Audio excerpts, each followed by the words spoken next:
이 시간 계속해서 알빈의 기독교 강요 7번째로 살펴보겠습니다. 먼저 언제나 이 엄의와 통일성을 읽고 한 챕터씩 요약을 해 보시기 바랍니다. 그냥 바쁘게 뭘 이렇게 내가 도를 나가려고 이렇게 하지 말고 하나라도 빠르게 아시기 바랍니다. 의미와 통일성을 모르고 이 강의를 들으면 기독교 강요 들으면 의미가 없어요, 사실. 저보다 더 이렇게 소위 말해서 지식에 있어서나 또 기독교 강요 가르치는 분, 탁월하신 분들이니까 그냥 막 이렇게 막 여기도 듣고 저기도 듣고 막 듣는 건 나쁘지 않아요. 뭐 하나라도 더 배우는 건 나쁘지 않습니다. 좋습니다. 그러나 제가 기독교 강요를 말씀을 드릴 때 어, 의미와 통일성을 모른다. 이러면은 제가 강의를 시작하는 내용을 도대체 왜 들어야 되나? 진짜 가치를 모르는 거예요. 그러니까 좀 시간이 걸리시더라도 이 강의를 또 기독 강의를 들을 때도 중에 의미와 통일성을 꼭 읽으시고 이 의미와 통일성이 뭐냐? 왜 정태용 목사는 의미와 통일성을 말하는가? 이거를 하나씩 알아가시고 기본도서 의미와 통일성 내측치와 내면화의 내측치와 구상화 내산언약과 도약 꼭 읽으시고 그래서 멘탈리티가 멘탈리티의 그 핵심 키워드가 뭔가 그걸 잘 이해하시기 바랍니다. 기독교 강요 뭐라 했습니까? 이렇게 1, 2, 3, 4권 창조주 하나님에 관한 지식, 구속주 하나님에 관한 지식, 은혜를 받는 방법, 은혜로 인한 열매들에 대해서, 은혜의 외적인 수단에 대해서 이렇게 다룬다 했습니다. 이런 지식이 뭘 말하느냐? 1차적으로. 그것은 뭐냐면은 이 존재의 변화. 존재의 변화라는 것. 성경은 뭘 말한다 했어요? 구원으로. 구원으로 말한다 했습니다. 구원. 그러니까 성경이 우리에게 구원을 말한다는 게 뭐냐? 이 존재의 변한 거다. 지식이라는 것이 존재에 관한 거다. 존재의 변화, 존재의 삶에 관한 거. 그러니까 우리 본성의 변화, 본론이 됐지 않습니까? 그죠? 구원론은 존재론이다. 십자가는 존재론이다. 그래서 제가 여기 말씀드렸듯이 의미와 통일성 반드시 알아야 된다. 멘탈리티의 핵심 키워드 알아야 된다라는 거예요. 모르고 그냥 정태용 목사의 강의를 이렇게 들으면 거기는 뭐 그거나 뭐가 차이 나나 이렇게 되는 거예요. 구원론은 존재론이다. 십자가는 존재론이다. 구원론은 인간론이다. 존재의 변화, 본성의 변화. 이게 무슨 말인지 이해가 안 되면 이 강의를 들을 이유가 없는 거예요. 또 이 자신도 변하지 않아요. 뭘 하나 그냥 배워서 뭘 하나 배웠다, 새롭게 들었다, 또 뭐 이걸 뭘 써먹고 이런 방식이 되면 안 돼.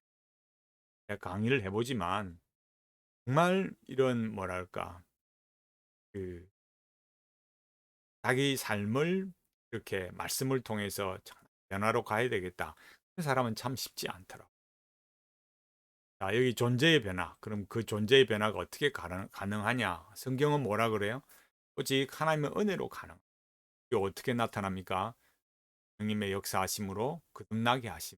중생론이다 그랬어요. 세상은 어떻다? 수양론이다. 왜? 인간이 노력해서 점점 높은 단계로 나아가는 거니까. 그래서 나중에는 뭐예요? 이게 더 나아가서 공의로세 이렇게 되는 거예요. 공의로세 그런 부분들 제가 다음에 계속 시간이 지금 이제 잘 안 돼서 그러고 있는데 안식일과 반복에 대해서 말할 때 제가 다시 그러니까 그런 부분들을 하나씩 하나씩 분명하게 알아가시기. 그래서 우리는 하나님을 알아야 하는 겁니다. 왜? 우리가 우리 스스로를 변화시키는 게 아니고 하나님께서 우리를 하나님을 알아야 한다. 하나님 그분의 존재, 지식. 그러니까 하나님을 알게 되는 것이 하나님의 은혜로 되는 우리에게 계시해 주셔야만 된다.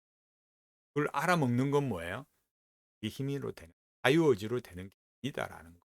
그것도 역시 인간론에 관련된다.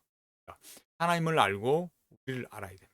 그것이 칼빈이 말하는 참되고 건전한 지식입니다. 그러니까 다시 반복하면 안다는 것은 뭐라고요? 존재에 대해서 아는 것이다. 존재에 대해서, 알아는 존재에 대해서 아는. 그래서 의미와 통일성을 알아야 돼. 그러니까 우리가 본성적으로 죄악된 존재라는 걸 알아야 되고, 거듭났음에도 불구하고 이 의미와 통일성, 나를 지배하고 있는 그 의미와 통일성이 무엇이냐, 이런 걸 알아가고 배워가야 돼.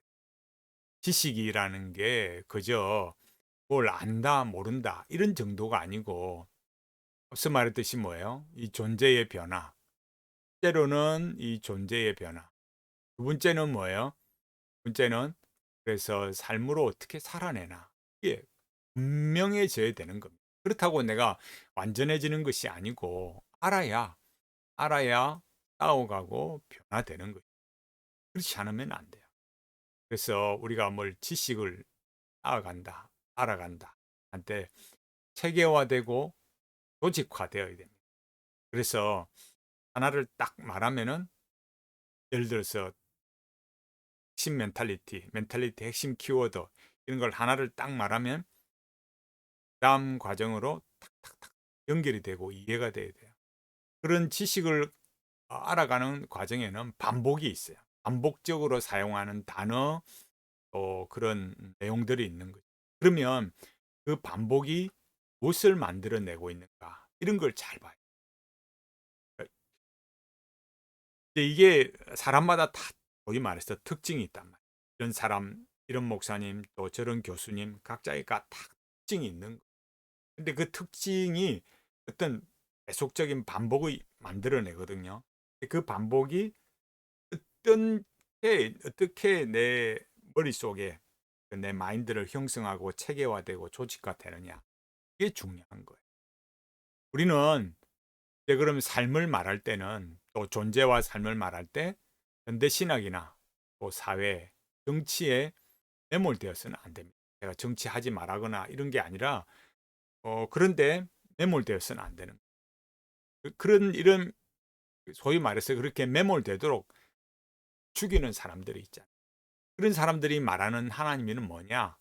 언제나 인간을 위하는 하나님이에요. 인간을 위하는 하나님.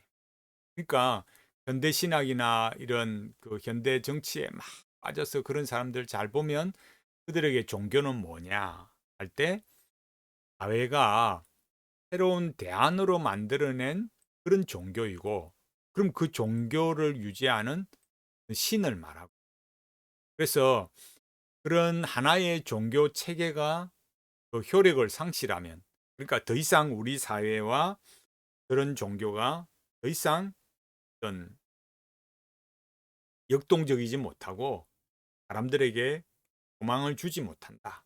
이 사회를 이끌어갈 만한 어떤 그런 종교가 되지 못한다. 모멘텀이 되지 못한다. 그럼 뭐예요? 새로운 종교, 새로운 신을 드러낸다. 이렇게 보는 거예요.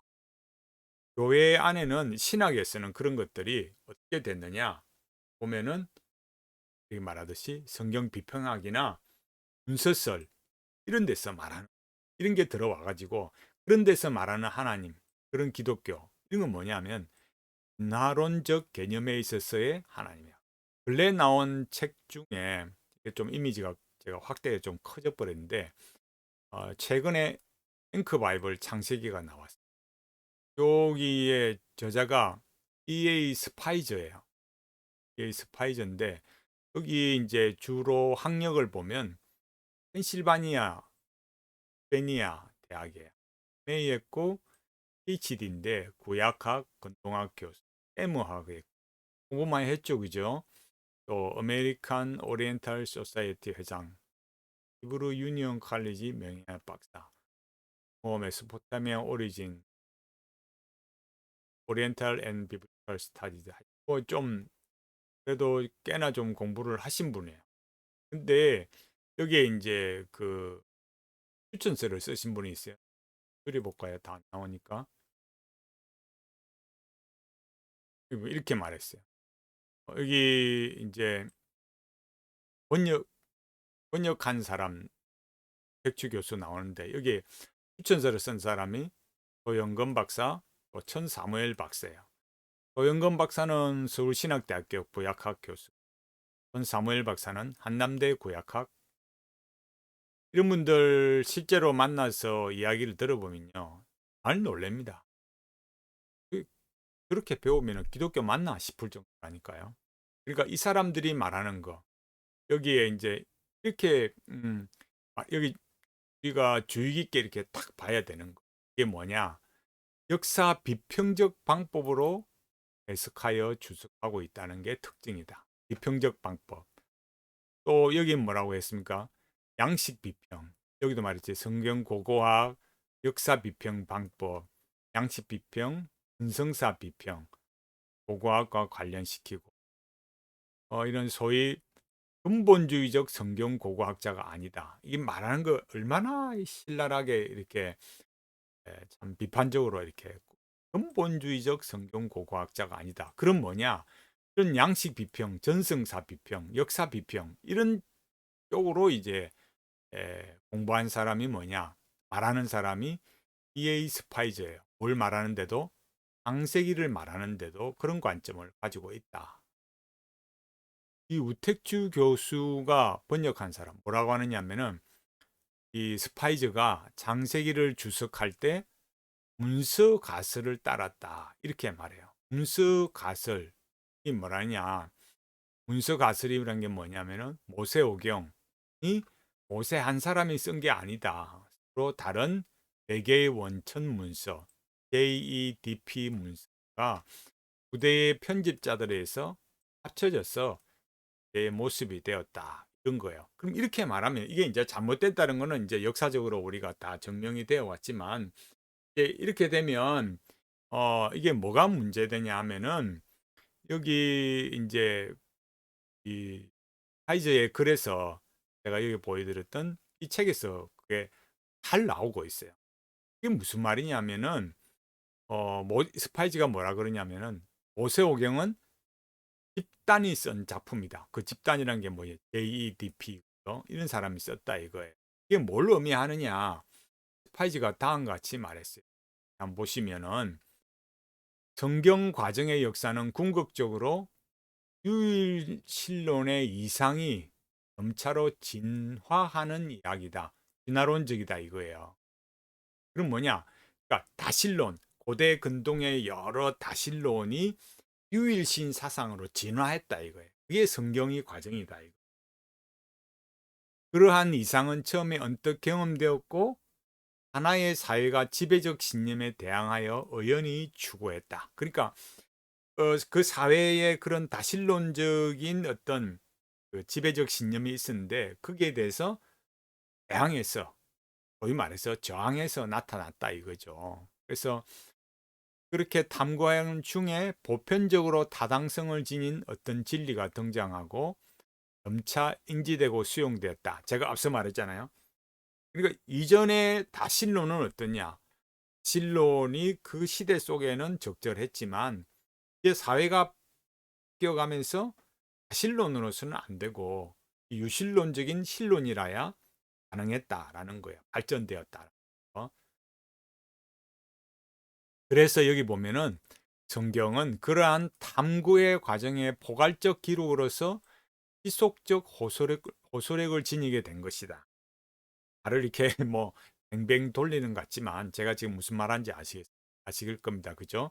그러니까 결국 다신론은 이제 우리 사회가 수용할 수 없어. 그거는 구닥다리야. 버전이 오래된 거야. 이제는 이 사회가 발전했기 때문에 이 발전된 사회에서 요구되는 건 뭐냐? 유일신론이다. 성경이 그런 걸 말한다. 그래서 아직도 우리에게 호소력이 있다라는 거야. 그런 걸 말하는 거야. 그러니까 새로운 사회의 질서에 적합한 신이 필요했다. 그런 거죠. 그래서 세계 질서의 변화, 사회의 변화, 거기에 대한 실용적 대안이 무엇인가? 이걸 이제 막 찾아놨다 이거예요. 결국 뭐예요? 아실론에서 유일신으로 변화되었다는 거예요. 그런데 이렇게 보면은 그게 여기 말했듯이 성경이 없기 때문에 지속적인 호소력을 지니고 있다. 이렇게 말했지만 여러분 현대 기독교의 하나님은 어떤 하나님입니까? 잘 보면 뭐예요? 하나님 깔바르트가 말하듯이 하나님은 뭐예요? 전적인 타자를 말하잖아요. 제가 말씀드렸듯이 김남준 목사님 어, 유기도문에서 강해에서 하나님을 뭐라 그래요? 전적인 타자라 말한다. 다른 책에서도 그렇고. 그러니까 전적인 타자라는 것은 우리 믿음의 대상, 그 하나님에 대한 규정이 없는 거예요. 불명확한 신입니다. 왜? 우리가 탁 파악하고 잡히면은 뭐냐? 그런 거는 구상이다 이거예요. 그러니까 전적인 타자라는 개념은 어떻습니까? 호환 가능한 신에 대한 호명이에요. 이 신도 되고 저 신도 되고 그냥 그런 것들이 다 뭐냐? 그냥 전적인 타자다. 제가 이렇게 말씀드렸죠. 여러 각 종교마다 여러 신이 있어요. 이 신은 그냥 그 호명 불려지는 거고 여기에 인정한 신이 있다고요. 이 전적인 타자. 여기는 뭐예요? 왜 이렇게 공간이 있겠습니까? 잡히면 안 돼. 우리는 하나님을 안다. 완전히 안다. 완전히 안다는 말이 그것도 뭐 그 말 가지고 장난을 치는데 그러니까 우리가 하나님을 안다 할 수 없다. 그러니까 이게 그냥 애매하게 되어가지고 어느 신이나 뭐예요? 신으로 가는 길이 다 되는 거. 이렇게. 그리고 여기는 뭐가 없습니까? 사실은 그런 배타성이 없는 거. 사실론 종교 다원주의. 오히려 시대가 어떻다고요? 여기 유일신론을 이렇게 말하지만은 현대의 기독교는 그런 배타성이 없고 오히려 어떻습니까? 사실론 종교다원주의 이렇게 가는 거죠. 그렇게 해서 만들어지는 사회가 어떤 사회가 되고 있습니다. 완전히 이 사회가 무너지게 돼요. 왜? 규범을 상실해 버려요. 이것이 옳다. 이것이 하나님의 명령이다. 이런 게 불가한 거예요. 그러니까 절대적 규범, 기준이 사라지니까 완전히 혼란스러운 사회가 만들어져요. 칼빈은 기독교 왕요 1권 1장 1항에서 하나님을 아는 지식, 인간을 아는 이걸 말해요. 그 이유가 뭐겠습니까? 다시 제가 말씀드리죠. 존재에 대한 분명한 인식을 가져야 된다. 믿음의 대상에 대한 분명한 지식이 있어야 된다. 안 그러면 뭐예요? 도가도 비상도가 된다. 도가도 비상도. 뭐가 돼요? 전적인 탓. 이렇게 돼버린다. 그러니까 도자가 말하는 도가도 비상도나 다른 선불교나 불교에서 말하는 그런 공의로세 하는 거나 할바르트의 전적인 타자 이런 거나 같은 거예요. 그러니까 성경에 계시된 하나님 또 하나님 그분에 관한 지식, 그에 관한 지식 이걸 알아야 되고 지식을 안다라는 건 뭐라고요? 존재에 관해서 아는 다 존재의 변화 그리고 삶을 어떻게 살아가느냐 이게 연결이 돼야 된다. 그래서 의미와 통일성 알아야 된다. 학문의 목적이 중요한 거죠. 학문의 목적이 뭐냐? 우리가 학문하는 건 뭐예요? 하나님께 영광을 돌리는 거죠. 신학이 그런 거잖아요. 하나님의 형상대로 창조되었고 하나님의 그 영광을 나타내는 존재로 살아가는 거예요. 영지주의는 목적이 뭡니까? 신인합일, 존재론적 신인합일이에요. 그러니까 이 셰프의 이승에서의 도피에서 가르치듯이 인격적이고 무한하신 하나님과 인간은 뭐예요? 그런 간격이 있다고요. 요거하고 제가 여기서 말하는 이 간격이라는 거하고 의미가 다른 겁니다. 그러니까 인격적으로 무한하신 하나님과 인간이나 모든 이런 것들과는 존재론적 간격이 있는 거. 이 존재론적 간격을 인정하고 사느냐, 또 어떤 마인드로 사느냐 이게 중요해요. 그러니까 이 존재의 간격을 이렇게 그냥 아무 생각 없이 사는 게 아니고 이 존재의 간격을 연결을 해야 되거든. 이 존재의 간격을. 이게 굉장히 중요하단 말이에요. 우리는 뭐예요? 화목하게 하셨다 그랬잖아요. 예수 그리스도의 십자가의 피로 여기 말하듯이 하나님과 우리 사이의 관계는 이 존재론적 이렇게 간격이 있다고요. 우리가 하나님 될 수 없어요. 우리는 피조물이고 하나님은 영원하시고 거룩하신 하나님이시라. 근데 영지주의는 뭐냐? 영지주의는 관상의 영성으로 도약을 감행합니다. 제가 관상이라고 할 때는 반드시 관상기도, 렉시오 디비나를 해야만 관상의 영성을 말하는 게 아니에요. 그러니까 관상이라는 게 뭐냐면은 제가 말씀드렸잖아요. 습득적 관상기도, 주부적 관상기도 말해요. 그러니까 이 두 가지 다 포함이 되는데 1차적으로 사람들이 미혹되는 건 뭐예요? 처음부터 더 닦아라 이렇게 안 하잖아요. 처음엔 뭐예요? 습득적 관상기도, 렉시오 디비나 이런 거 한단 말이에요. 그게 뭐냐? 이 현실의 삶에서 하나님의 임재를 누리고 사는 로렌스 수사의 하나님의 임재 연습 이런 거잖아요. 그러니까 뭐가 없어도 되는 거예요. 그러니까 로렌스 수사는 뭐 했댔습니까? 청소하면서 딸 씻으면서 그런 거면서 하나님의 임재를 누린다 이거예요. 뭐가 없어도 돼요. 여기 제가 여기 잘 보십시오.